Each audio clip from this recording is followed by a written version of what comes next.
تا حالا هیچ وقت اینقدر دیر نکرده بود. آره راست میگی. باشه میرم دنبالش.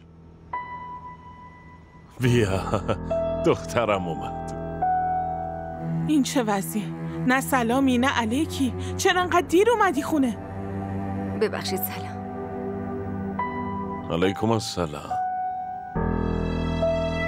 بذار حداقل یه نفس بگیره. هوا گرمه، خسته و کوفته است. برو دخترم، برو دست رو تو بشور، زود بیا.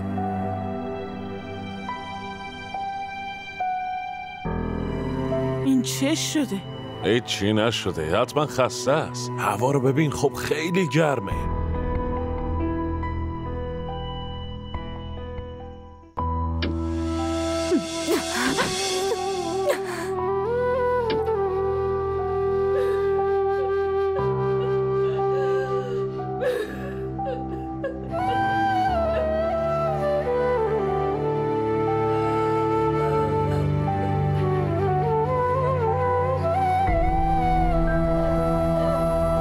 اگه کسی آبروتو ببره من باید برم بمیرم. راشه تو خیلی عوضی هستی، پستی. الان باید بری بمیری. به من دست رازی کردی آدم پست. به اسم عشق منو فریب دادی. عوضی.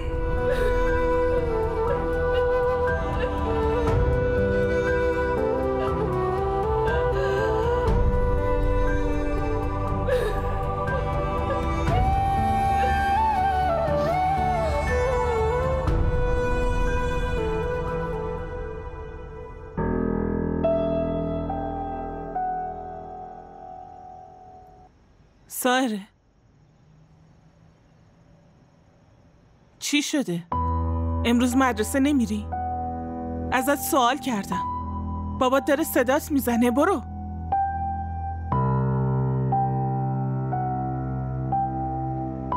خوب شد اومدی. خودت باش حرف بزن. جواب سوال منو که نمیده. خودت باش حرف بزن ببین چه شده. دخترم سایره، حالت خوبه؟ دختر من که اول از همه بیدار میشد و واسه مدرسه حاضر میشد، الان چی شده؟ من نمیخوام برم مدرسه. هیچ جایی نمیرم.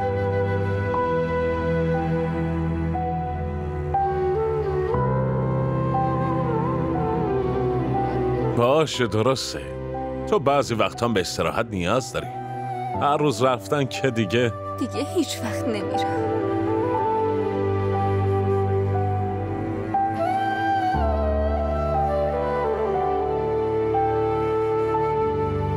چی شده دخترم؟ کسی بهت چیزی گفته؟ به من بگو. میدونی مامانت میگفت که دیروز معلم مدرسه‌ت اومده بود و گفته که دخترتون سایره از همه بچه‌های مدرسه خیلی بهتره. میگفت که سایره تو امتحاناتش بیشترین و بالاترین نمره رو گرفته. دخترم تو ما رو سربلند نمی کنی؟ من که خیلی بهت امید دارم. آخه مشکلت چیه؟ چی شده ها؟ چیزی نشده، ول کن. الان پا میشه دیگه. تو برو صبحونه رو حاضر کن. برو. آفرین. پاشو دخترم. آفرین دخترم. بیدار شو. پاشو. آفرین.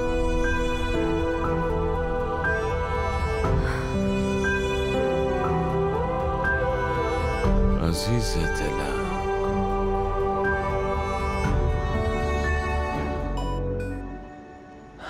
امروز از اینجا رد میشه یا نه؟ کم حرف بزن. ببینم چرا انقدر به خودت رسیدی. حالا میفهمی.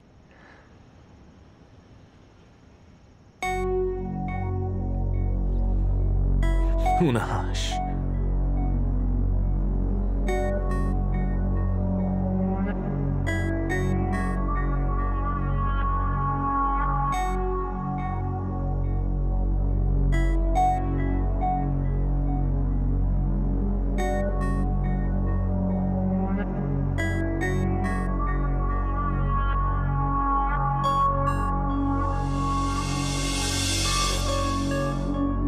یعنی منو نمیشناسی؟ از سر راه برو کنار. نه از پیشت میرم، نه از سر راهت. تازه شم. من عاشق نیمه راه نیستم. مزخرف نگو. بهتره که دیگه واسم فیلم بازی نکنی. ما هیچ ارتباطی با هم نداریم. تو یه آدم پست و عوضی و بیشوری. چه عصبانی؟ خیلی خوب باشه، من آدم بد، ولی حرفه این دوستم رو بشنو. نگاش کن. نمیخوام چی بشنوم. یه لحظه. فهمیدم.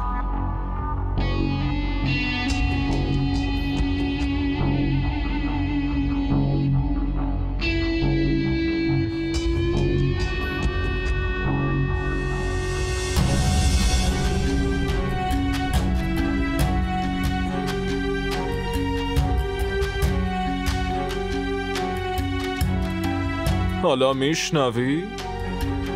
نه؟ باشه، به بابات این ویدیو رو نشون میدم. مشکلی نیست. خیلی خوب باشه.